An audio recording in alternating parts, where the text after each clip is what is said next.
Did you know that grandmother's herbal tea has the power to transform your health in way you have never imagined?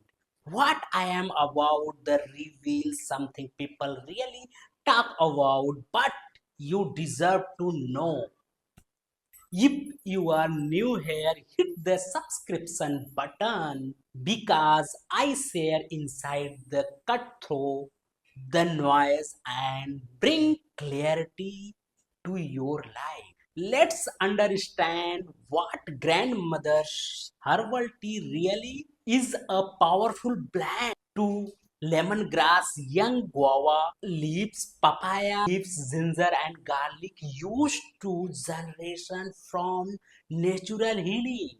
The benefits is so deep that many people call it healthy protector.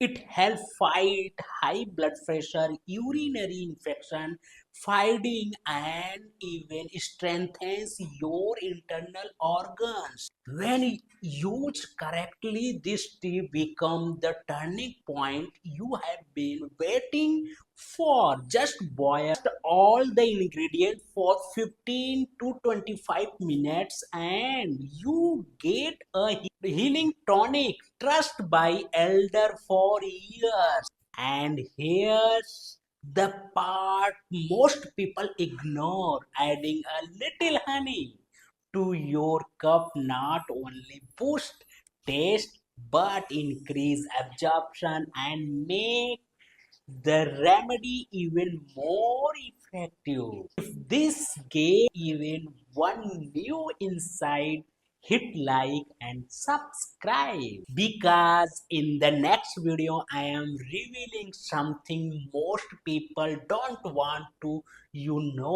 See you there. Bye bye.